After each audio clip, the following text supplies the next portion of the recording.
So I'm confused. What exactly is this? We're talking about food, but now we're talking about religion?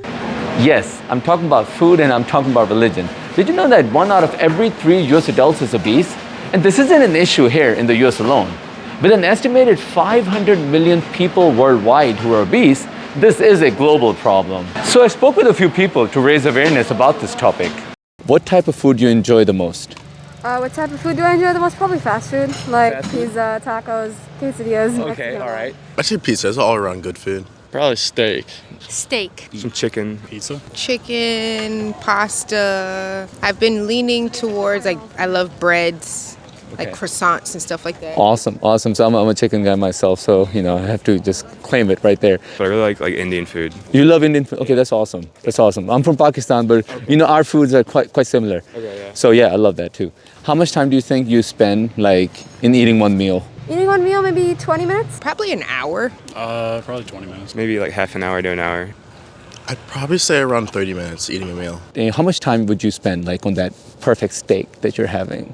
Like cooking it? Just eating it, just devouring it, just enjoying I don't know. I guess it depends on the size. Yeah, I would kind of savor it. I would definitely, it depends on if I'm on a time crunch, but ideally I would take at least 20, 30 minutes, just slowly eating it, having conversation, that would be ideal. I'm a practicing Muslim, and the founder of Islam said this 1400 years ago. He said, first off, when you eat, don't just eat if you're not hungry. Eat when you're really hungry. Yeah. But then also stop eating when you're still a little bit hungry. Okay. Because what you're doing is, you're letting your brain get this time to get that signal that the food you ate is enough. Yeah. So now science has proven that 20 minutes after we're done eating, our brain gets that signal that we got that food and we don't need to eat anymore. I agree 1000%. I have always said that to people, take your time eating. I think it's very good to be social when you're eating because you have a chance to talk. You're not rushing your food down. Absolutely. And I think that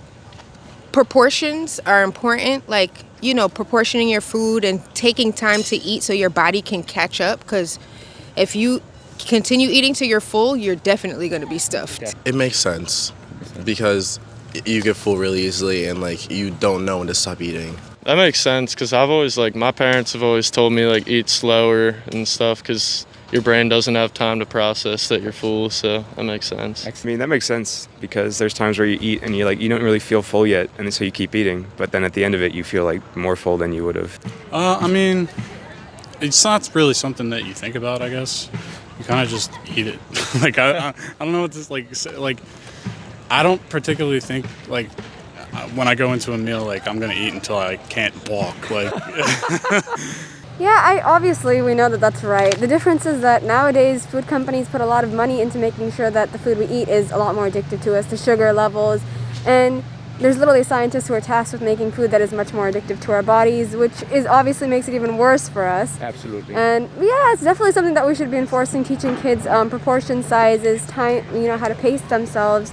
And I think it's definitely something that doesn't get enough attention nowadays. So I'm confused. What exactly is this? We're talking about food, but now we're talking about religion? So the channel I work for is a review of religion. So I talk about, I spoke about food, right? Yeah. And then I brought in an example of the founder of Islam, what he said, because I'm a practicing Muslim. So I wanted to give you his example, that he said something 1400 years ago. Right. And now science is saying that was right. I'm from the Ahmadiyya Muslim community. And our present leader, he actually resides in the UK. So somebody asked him this question that we read in the history books that the founder of Islam was really physically strong. And we also read that he used to eat very little. Oh, okay. So this is how it started. So this is how the conversation started. So let's keep this conversation going. Log on to thereviewofreligions.org and scroll to the Rays of Wisdom section, where you'll find tremendous benefit from the wisdom and knowledge of Hazrat Mirza Masroor Ahmad, the fifth caliph and worldwide head of the Ahmadiyya Muslim community.